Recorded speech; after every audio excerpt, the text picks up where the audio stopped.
Lorenzo Brugliera, presidente della latteria Soligo, è in linea con noi, Veneto Globe, per dar voce al territorio. Come si vive in questo momento l'ambiente? Presidente, buongiorno. Buongiorno. Come andiamo? Beh, intanto di salute bene, questo a me fa piacere personalmente, spero anche voi dall'altra parte, no? Perché l'importante oggi è portare a casa la pelle, no? In maniera giusta, anche perché non sono più tanto giovane, sono diversamente giovane, allora un po' di attenzione e la mia mascherina, no? È qui presente, è qui presente. Ma un po' allora Presidente, lei sa, vive come viviamo noi un po' la clausura, stiamo vivendo un momento particolarmente difficile a causa di un nemico che non conosciamo, che non abbiamo visto, che non sappiamo chi sia, dove vada e da dove arrivi. Allora, la vostra categoria, che è una categoria che coinvolge molto l'agricoltura, ma anche la distribuzione, il commercio, perciò vive a 360 gradi questo problema. Mi dica come la vivete voi, Presidente. Ma, inizialmente veramente ci siamo non solo impauriti, ma non capivamo più dove poter andare, perché è stato uno scordinamento delle nostre produzioni. Tutto ciò che era oreca, pizzerie, bar e quant'altro, no, chiusi, perciò tutto quel prodotto, no, non sapevamo che cosa fare, perché le nostre vacche continuano a produrre tutti i giorni. E allora da lì, no, abbiamo cominciato a guardare, no, come ci potevamo muovere e come si muoveva il consumatore.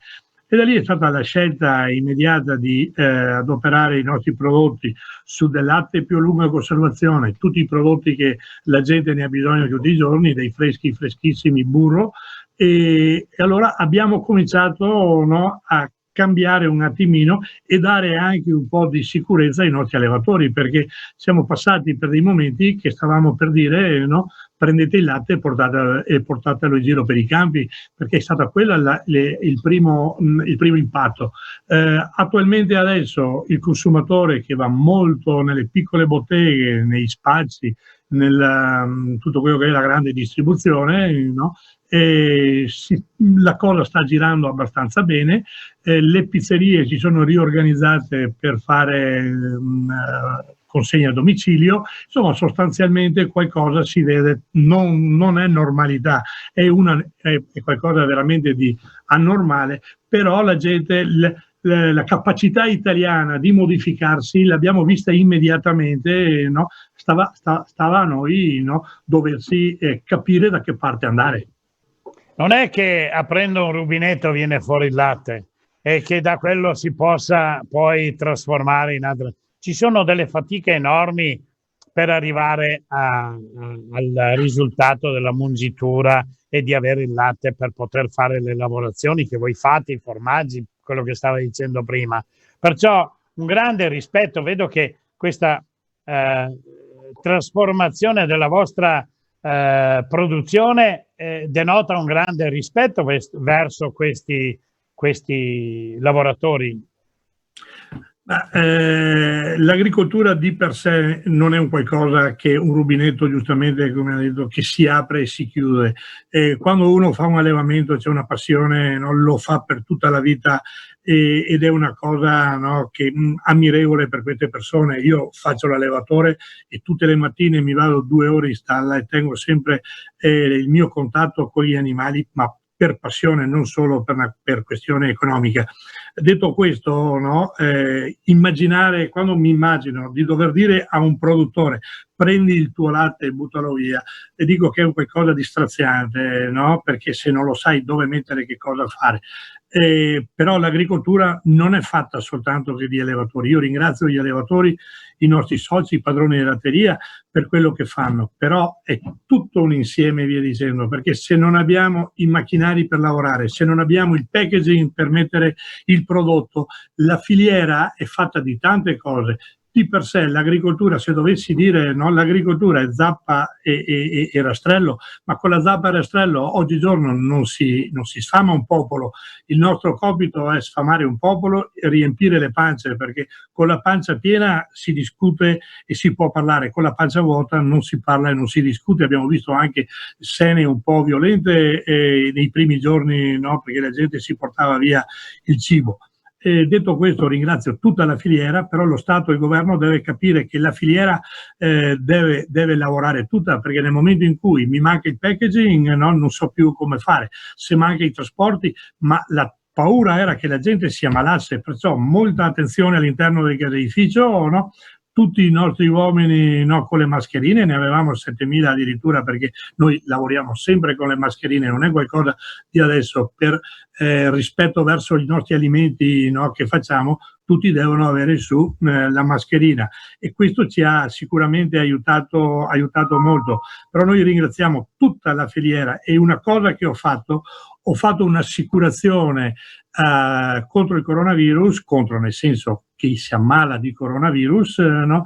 Perché abbiamo chiesto alla gente, e tutti hanno dato di più di quello che potevano, compreso lavorare di domenica, perché quando le ho detto il primo momento, il primo impatto, non si sapeva che cosa fare del latte, allora un po' di grana, del latte UHT, però quelli sono i macchinari, determinati linee che erano quelle che servivano di più, hanno lavorato e stanno lavorando ancora anche di domenica, e questo io ringrazio i nostri dipendenti, quelli che sono collaboratori al nostro interno, perché hanno fatto sì che i supermercati e i nostri prodotti fossero nel mercato.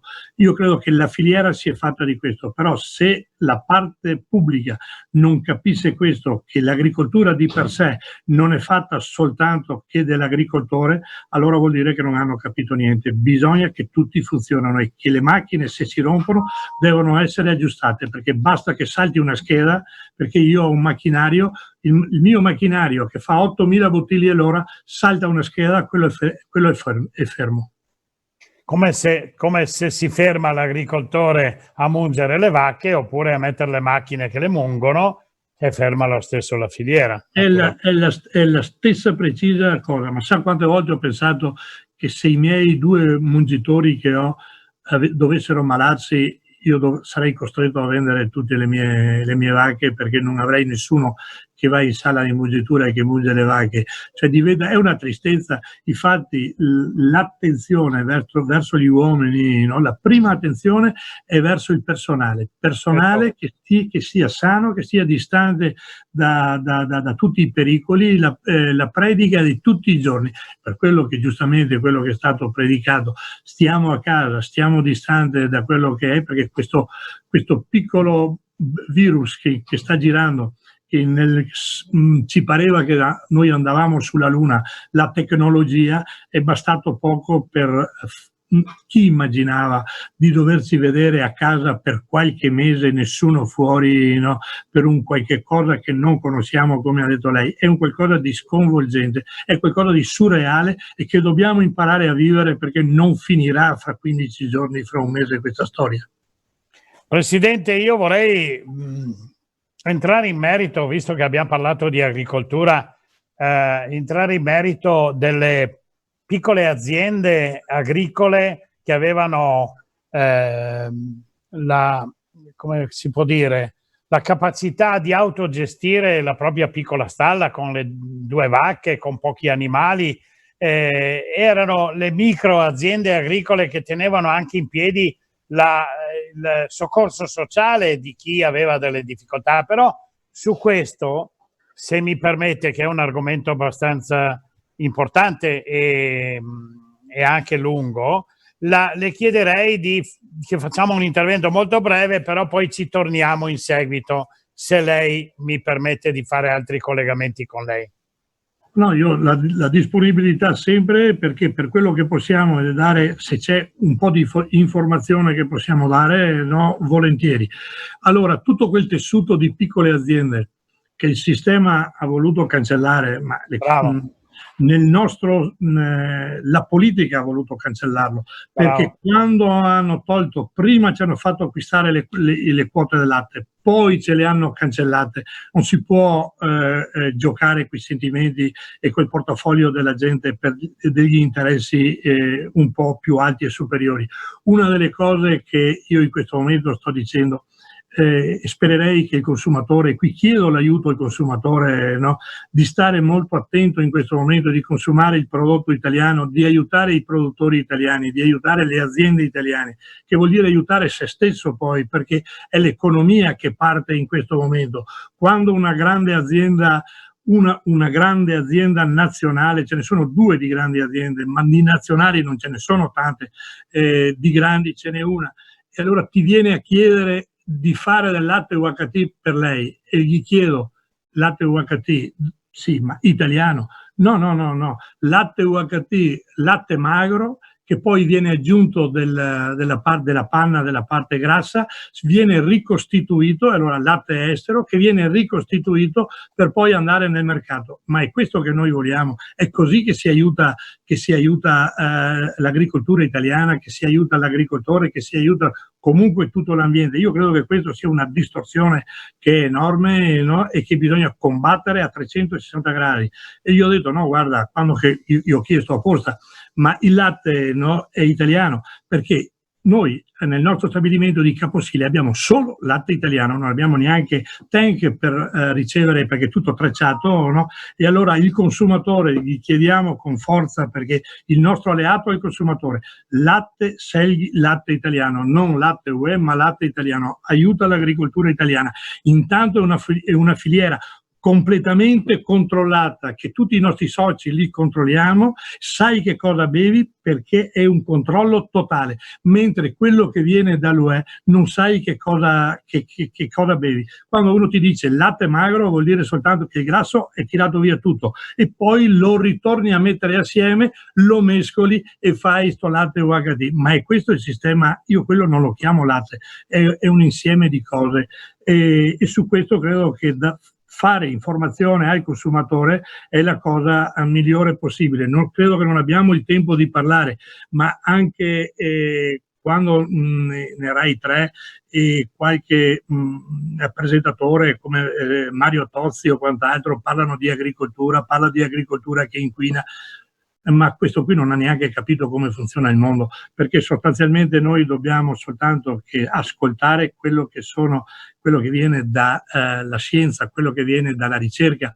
ma non da quello che parla un presentatore che non sa neanche che cosa dice, perché possiamo entrare un giorno in questo argomento e dare dei numeri significativi di che cosa l'agricoltura fa, di che cosa è l'inquinamento, perché è logico che l'agricoltura anche lei inquina, via dicendo, ma non è quello che raccontava questo. Quando stiamo parlando che in India ci sono 186 milioni di vacche e in Italia, e non producono poi neanche, in Italia ci sono 6 milioni di vacche, e questo viene a parlare che siamo gente che inquiniamo. L'agricoltura oggi inquina per il 10%, no? Ma questo dà i numeri, ma dà veramente i numeri. Io lo dico in maniera scientifica, no? E possiamo confrontarci quando vogliamo con questo, perché da una parte solo lui e dall'altra parte non c'è la controprova di qualche professore esperto, non viene Bruniera a parlare di questo, devono parlare quelli che hanno i dati in mano, soltanto per parlare di se uno è vegano, no? Gli piace mangiare vegano, noi non gli diciamo che non deve mangiare vegano, ma poi mettersi a parlare che quelli e dire che l'agricoltura inquina solo che perché non devono mangiare carne, non devono mangiare latte. Io credo che una persona per stare bene, uno dei nostri figli per stare bene, devono mangiare poco di tutto, bere anche un bicchiere di vino, non i bambini, ma noi, che fa bene, e sicuramente se facciamo poco di tutto salvaguardiamo la nostra salute. Questo è il messaggio che cerco di dare. È così che la volevo, Presidente, e se mi dà altro tempo più avanti faremo una bella chiacchierata sull'argomento che le dicevo prima. Intanto la saluto, la ringrazio della sua disponibilità e arrivederci alla prossima allora. Grazie a voi e tutti quelli che voi mettete in contatto. Un abbraccio. Grazie, arrivederla Presidente. Di nuovo.